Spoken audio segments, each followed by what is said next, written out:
Teks non-fiksi adalah teks yang ditulis berdasarkan fakta dan bertujuan menyampaikan informasi yang objektif. Teks ini dapat berupa laporan, artikel ilmiah, biografi, esai, atau teks informatif lainnya. Teks ini bertujuan untuk memberikan pengetahuan, menggugah kesadaran, atau menyampaikan informasi kepada pembaca. Jadi intinya teks non-fiksi itu ditulis berdasarkan fakta dan bertujuan menyampaikan informasi secara objektif. Jadi dia tidak seperti cerita yang dikarang, jadi harus sesuai dengan kenyataannya, dengan real life itu seperti apa. Terus teks ini bisa berupa laporan, artikel ilmiah, biografi, esai, atau teks informatif lainnya. Jadi seperti biografi, ada kita pernah lihat biografi itu, nah itu kan tentang riwayat hidup seseorang ya. Jadi itu harus sesuai fakta yang terjadi di lapangan. Dia lahir tanggal berapa, kelahiran dari apa, tahun berapa, di mana. Jadi dia harus sesuai dengan kenyataannya. Oke, selanjutnya kaidah bahasa teks non-fiksi. 1. Menggunakan kalimat yang mudah dan baku. 2. Berisi fakta dan informasi objektif. 3. Menghindari pendapat pribadi yang emosional atau subjektif. 4. Menyertakan referensi jika diperlukan untuk memperkuat informasi. Oke, jadi di sini ada 4 poin kaidah bahasa teks non-fiksi. Jadi harus dan wajib ada 4 poin ini jika kalian mau menulis teks non-fiksi. Jadi yang pertama ada menggunakan kalimat yang lugas dan baku. Ya, tidak menggunakan kalimat yang santai. Jadi harus resmi dan harus baku. Yang kedua, berisi fakta dan informasi yang objektif. Jadi yang saya katakan di awal tadi bahwa teks non-fiksi ini harus sesuai dengan kenyataan dan tidak dilebih-lebihkan atau tidak dikurang-kurangkan. Jadi harus sesuai dengan fakta. Yang ketiga, menghindari pendapat pribadi yang emosional atau subjektif. Maksudnya pendapat pribadi ini kita menulis teks non-fiksi tadi harus sesuai dengan fakta dan tidak ditambahi dengan unsur pendapat kalian pribadi. Jadi harus sesuai dengan fakta yang ada di lapangan. Yang keempat, menyertakan referensi jika diperlukan untuk memperkuat informasi. Dan itu boleh ditambahkan jika diperlukan. Kalau tidak, tidak. Oke, selanjutnya boleh. Ciri-ciri teks non-fiksi. Faktual, informasi yang disampaikan dapat diverifikasi kebenarannya. Berarti tidak ada unsur opini, pribadi tertulis, struktur jelas, memiliki bagian-bagian seperti pendahuluan, isi dan penutup, bahasa yang jelas dan tepat, bahasa yang digunakan tidak dipahami dan sesuai dengan konteks. Jadi ini ciri-ciri teks non-fiksi yang buat kalian pedoman ketika kalian ingin membedakan teks non-fiksi dengan teks yang lain, misal teks fiksi, teks yang lain itu kan memiliki ciri-ciri yang berbeda dan kalian ini patokannya. Jika kalian ingin membedakan teks non-fiksi dengan teks yang lainnya, harus ada yang faktual, marketing, terus bentuknya jelas, terus bahasa yang digunakan itu jelas dan tepat. Oke, kita lanjutkan. Selanjutnya ini ada jenis-jenis teks non-fiksi. Jenis teks non-fiksi. Artikel yang membahas suatu topik secara informatif, biografi, kisah hidup seorang yang ditulis berdasarkan fakta, esai, teks yang mengungkapkan pendapat atau analisis tentang suatu isu, laporan, teks yang menyajikan informasi tentang suatu peristiwa atau penelitian. Oke, ini ada 4 jenis teks non-fiksi. Jadi kalau nanti kalian mau tulis teks non-fiksi itu jenisnya kayak ada 10 gitu. Ada yang 10. Nah, ini contohnya ada artikel. Artikel itu biasanya membahas tentang suatu topik secara informatif. Jadi dia seperti penelitian juga hampir sama.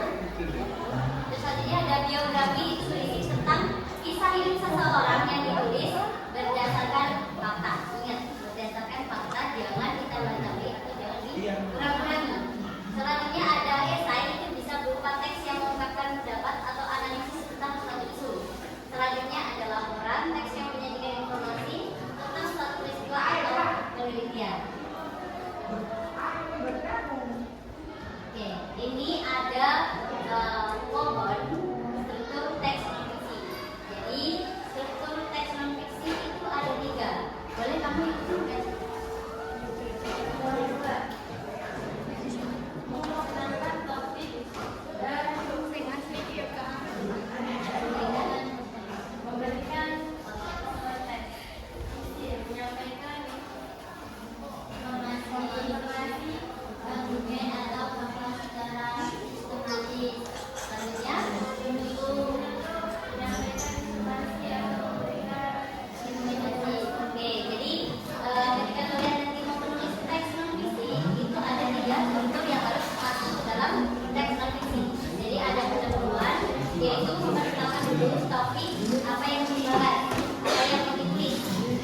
Jadi ini berisi tentang biografi Refdi Yusuf Habibie.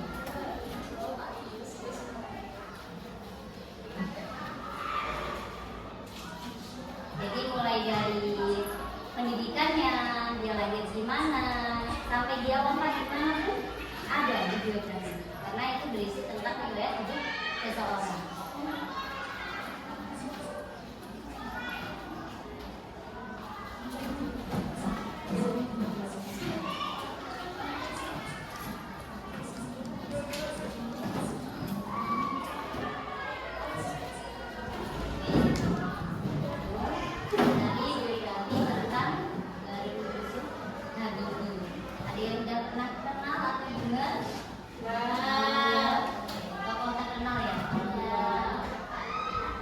Selanjutnya di sini Ibu mau bagikan lembar kerja buat kalian.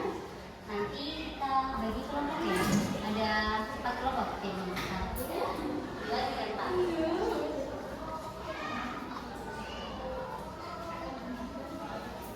Jadi pertama nanti 1 kelompok ya.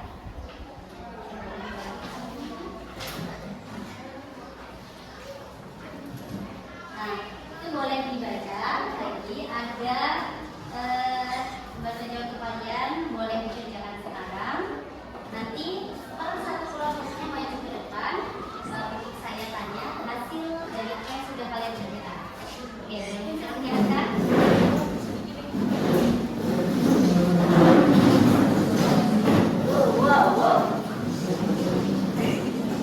Kalau ada yang bingung boleh tanya.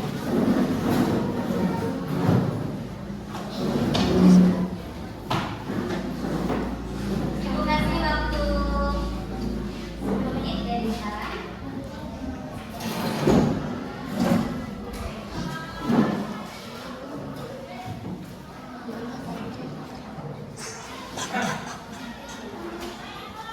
Isi nama kelompoknya masing-masing ya.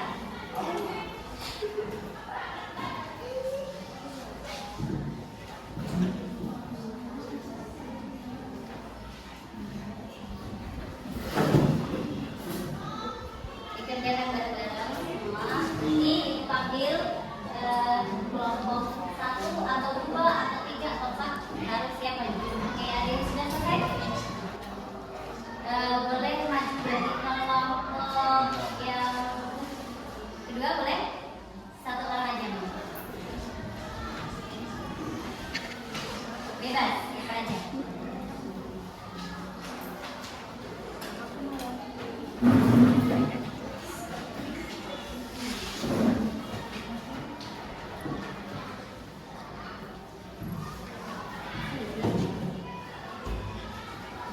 Bisa dibaca soalnya.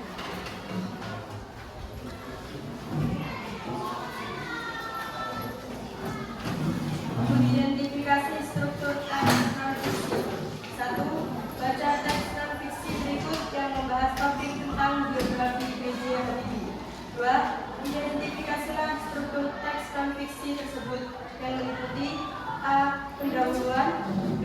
Isi, C. Kesimpulan. Oke, itu ada 3 yang harus diidentifikasi. Ada pendahuluan, isi, dan kesimpulan. Siapa namanya? Vicky. Boleh dibaca pendahuluannya?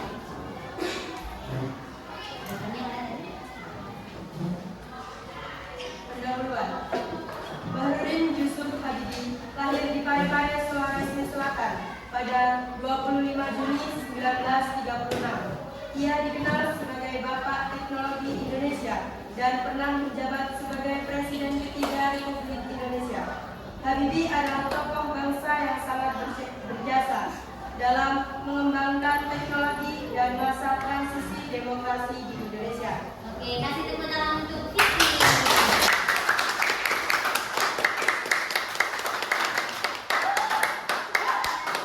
Karena dia sudah berani maju mewakili kelompoknya. Boleh. Kelompok yang selanjutnya dari kelompok 3. Boleh.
menggugah kesadaran atau menyampaikan informasi kepada pembaca. Dengan demikian, teks non-fiksi berperan penting dalam menyampaikan informasi yang akurat sehingga pembaca mendapatkan wawasan baru yang dapat digunakan dalam kehidupan sehari-hari. Oke, itu tadi